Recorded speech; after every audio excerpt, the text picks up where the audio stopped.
In this video, I'm going to show you how I made a nice and sort of accurate replica of the Prophecy box from Good Omens. I bought this little wooden box from Hobbycraft a while ago. It only cost a few pounds and it was perfect for my little Prophecy box. To make staining the box easier, I started by removing the hardware and very carefully storing all of the screws in a dish so that I didn't lose any. Spoiler alert, I lost two, so at the end you'll see a couple of them look a little different.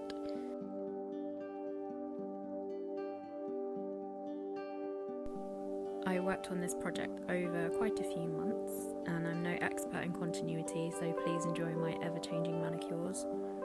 Maybe it could be turned into a drinking game, it's up to you.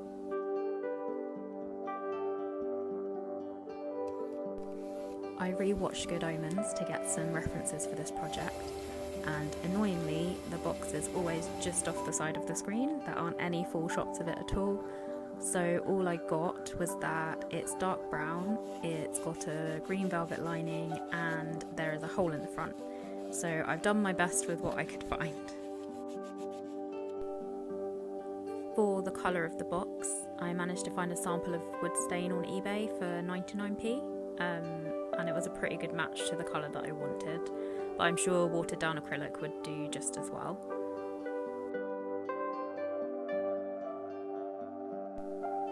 I ended up doing 2 to 3 coats of stain on the whole box, and I still had some left over even from that tiny bottle, so you really don't need much at all.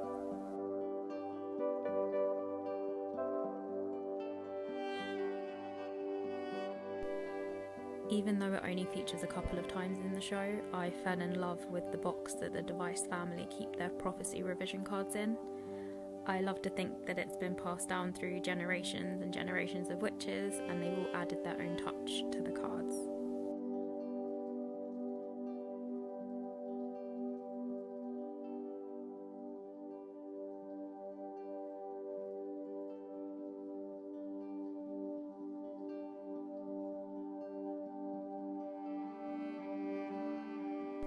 It took me a while to figure out how I was going to do the lining. I considered using fabric, but with the size of the box it would have been way too bulky. So I did some googling and found that velvet paper exists. So I got a couple of A4 sheets and it was absolutely perfect. I'm awful at measuring, so it took a bit of patching, but in the end I was pretty happy with the result.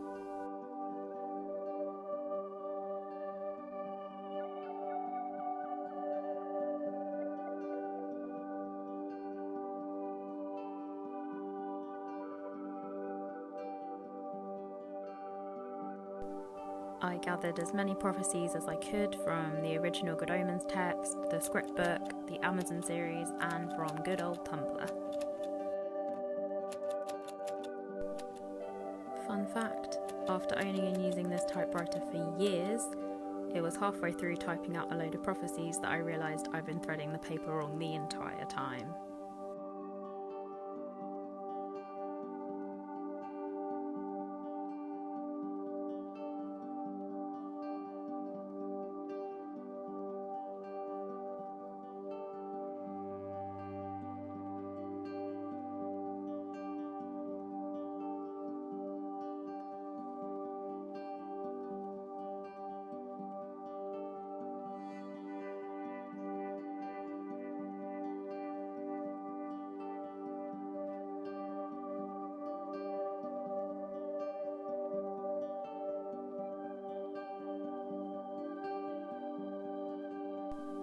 I used my trusty Winsor & Newton watercolour palette to age the prophecy cards.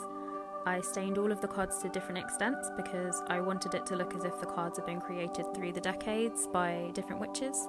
I wanted some to look ancient, some to look meticulously preserved, and some to look as if they'd been used as a coaster by Anathema's great-great-grandmother.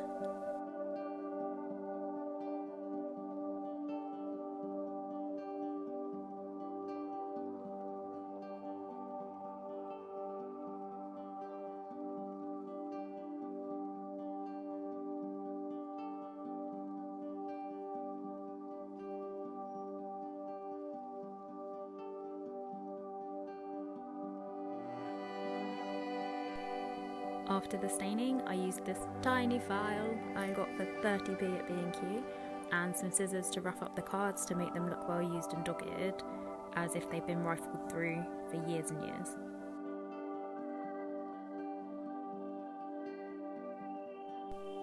Luckily, Neil and Terry gave us a lot of the Prophecies annotations in the book.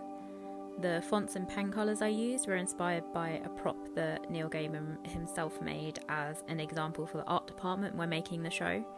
The card actually never got used in the end because they thought it would be more effective if the viewers didn't see Anathema's relatives egging her on for her first time. I will put a link in the description to the Twitter post with that prophecy card on, and also link to all of the resources that I used. There was a great website that helped me with all the prophecies.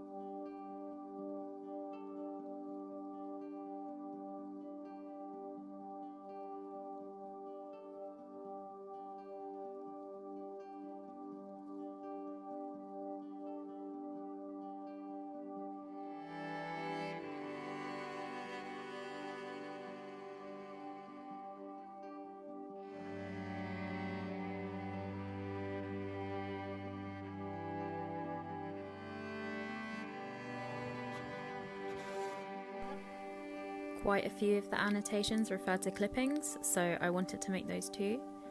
I crafted these little folders and I trawled the internet to find old newspaper articles about nuclear power, Atlantis, and the Kraken.